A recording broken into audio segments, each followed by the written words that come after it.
뭐 유형이라든지 생활 습관에 따라서 체질을 파악할 수 있을까요? 예, 앞서서 이제 최석용 원장님께서 말씀해 주셨듯이 좀 비만의 다양한 원인들이 있습니다. 이 사람마다 그렇기 때문에 여기에 따른 생활 관리나 이제 뭐 치료법들도 다 다양할 수밖에 없는데요.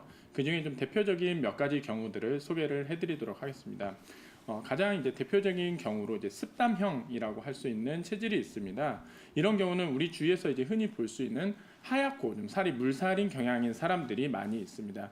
이런 분들의 특징이 있는데요. 이런 분들은 한 번에 뭔가를 많이 먹기보다는 조금씩 자주 군것질을 계속 입에다 달고 사는 그런 분들이 계십니다. 그래서 이런 분들은 나는 많이 먹지 않는데 왜 살이 찔까요? 뭐 물만 먹는데 왜 살이 찔까요? 이런 이야기들을 많이 하시는데요. 네, 죄송합니다. 이제 나중에 이제 식단을 좀 체크를 해보면 많이 먹지는 않는데요. 그러니까 한 번에 많이 드시지는 않는데 계속 다양한 것들을 드시는 경우들이 많이 있습니다. 이런 분들은 식단 조절을 하실 때 계속 입에다 달고 사는 것들을 끊기가 어렵기 때문에 식단의 어떤 그 이제 패턴을 좀 바꿀 필요들이 있습니다. 이를테면은 이제 탄수화물, 특히 이런 분들이 탄수화물 섭취량이 많이 있는데요. 탄수화물을 줄이고 섬유질과 단백질 위주의 식단으로 바꾼다든지 아니면 이제 커피를 드실 때에도 믹스 커피보다는 뭐 아메리카노를 드신다든지 이런 식으로 식단의 어떤 구성들을 바꿔주는 것들이 방법이 될 수 있겠습니다. 이런 분들한테 이제 대표적으로 쓰는 약재로는 율무, 우리가 흔히 잘 아는 율무죠. 의인이라고 하는 약재를 통해서 몸에 있는 습을 이렇게 빼주는 역할들을 할 수가 있겠습니다. 그 다음으로는요, 이제 스별형, 열이 많은 사람들, 이런 경우에도 이제 그 비만이 올 수가 있는데요. 이 사람들은 앞서 말씀드린 습담형에 비해서 피부가 상대적으로 좀 진하고 노랗거나 이제 까맣거나 이런 경우들이 많이 있고요. 뭐 여드름이라든지 아니면 피부 트러블 아니면 뭐 구내염이라든지 뭐 여러 가지 염증 질환들을 동반하는 경우들이 많이 있습니다. 이런 분들 같은 경우는 또 이제 식사를 폭식을 하는 경우들이 많이 있는데요.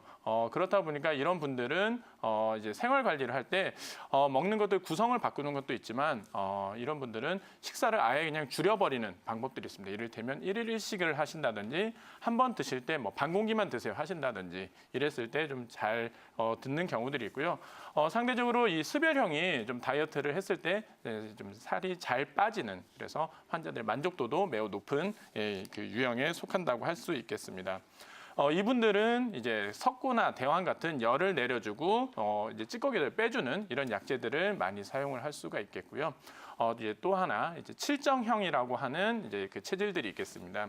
칠정은 앞서 이제 최성근 원장님께서도 말씀하셨지만 극심한 스트레스나 어떤 이제 그 격한 감정들 이런 것들을 이야기를 하는데요.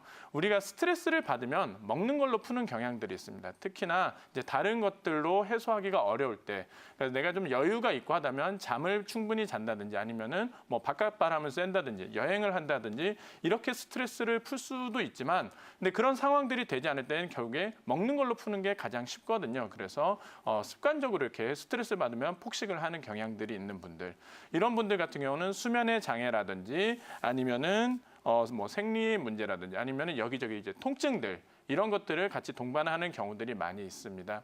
이런 분들의 생활 관리에 있어서는 다른 것보다 우선해서 규칙적인 생활 그리고 규칙적인 식사 이 두 개가 가장 중요하겠고요. 또한 이제 이 뭉쳐있는 기운을 순환시킬 수 있게 가벼운 운동들을 해주셨을 때 훨씬 더 좀 도움이 될 수 있겠습니다. 이제 이런 분들에게는 황금이나 시오 같은 이런 약재들을 많이 쓰는데요.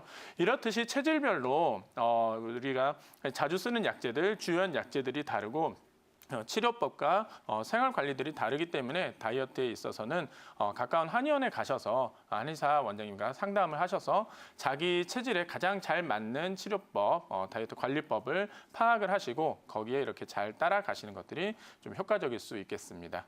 네, 이렇게 다이어트 한약의 역할까지 자세하게 알아봤는데요. 그렇다면 마지막으로 김정현 원장님, 이러한 치료 방법 외에 또 다른 치료법들이 있을지 아니면 또 스스로의 노력도 굉장히 중요하잖아요. 자, 어떤 것들을 정리해보면 좋을까요? 이제 한약을 통해서 우리가 대사를 활성화하고 몸에 있는 지방들이 좀 빨리 이렇게 배출이 될 수 있게 하는 방법들이 있습니다. 이건 이제 전신에 있는 지방들을 이제 좀 분해한다라고 생각을 할 수 있겠는데요. 그 외에 이제 국소 지방들, 우리가 이를테면 팔뚝에 아니면 허벅지에 아니면은 뱃살, 아니면 엉덩이 이런 이제 국소 부분의 어떤 지방들을 빨리 좀 빼고 싶어요라고 하시는 분들도 계십니다. 이런 분들에게 좀 적합한 치료 방법들이 있는데요. 아까 이제 약침 이야기를 하셨는데 약침 중에서도 산삼 비만 약침이라는 것이 있습니다. 여기는 이제 사양, 우황, 웅담, 산삼 뭐 이런 것들이 이제 그 주된 어떤 이제 재료로서 여기서 추출을 해서 만드는데요. 이것을 통해서 지방의 분해를 돕는 방법들이 있겠고요. 그 외에도 이제 전침, 그러니까 침을 이제 그 지방에다가 이렇게 좀 꽂아서 전기 자극을 주는 겁니다. 이렇게 했을 때 지방들이 빠르게 좀 유리가 되기 때문에 배출이 쉽게 될 수 있는 형태가 되어서 국소 지방들을 좀 특별히 좀 더 빠르게 배출을 할 수 있겠고요. 그 외에도 이제 도침 치료가 있습니다. 도침이라고 하는 거는 일반 침보다 훨씬 더 좀 두껍고 훨씬 더 이제 자극량이 강합니다. 이런 이제 도침 치료를 통해서 국소 지방을 분해를 돕는 경우들이 있겠습니다. 그 외에도 이제 생활 관리가 사실은 이제 이 비만 치료에서는 가장 어떻게 보면 이제 중요한 부분이 되겠는데요. 생활 관리에 있어서 몇 가지 원칙들이 있습니다. 첫 번째는 아주 구체적이고 그리고 단기적인 목표를 설정하는 겁니다. 나는 1년 동안 20kg를 빼겠어라고 하는 것보다 나는 한 달 동안 2kg를 빼겠어라고 하는 것이 훨씬 더 현실적이고 목표를 달성할 수 있는 부분이기 때문에 이런 부분에서 이제 구체적인 목표들을 정하는 것들이 필요하겠고요. 그리고 이런 것들을 점검하기 위해서 식단 일기를 작성을 하고 우리가 이 일기를 통해서 관리들을 하는 것들이 중요하겠습니다. 또한 이것과 마찬가지 맥락에서 혼자 하는 것보다는 다이어트 친구, 뭐 주위의 친구나 가족이나 이렇게 같이 했을 때 러닝메이트가 있을 때 아무래도 훨씬 더 서로 이제 경쟁도 하고 격려도 하면서 잘 빠질 수가 있겠고요.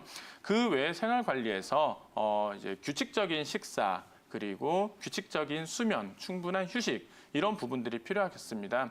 특히나 충분한 휴식과 수면은 앞서도 말씀드렸듯이 우리가 이제 스트레스를 받았을 때 먹는 걸로 푸는 것들을 막아주기도 하고요. 배고플 때 잠을 잠으로써 이 배고픔을 좀 잇는 이런 효과들이 있을 수가 있겠습니다.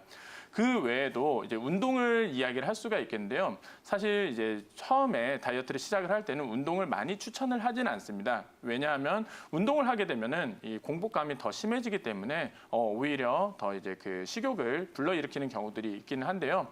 다만 이제 다이어트가 어느 정도 진행이 되고 마무리 단계쯤 우리가 이제 시기를 조절을 했다가 다시 정상 시기로 돌아가는 시점쯤 해서는 이 운동을 같이 병행을 해서 기초 대사량을 유지를 해주는 것들이 중요할 수 있겠습니다.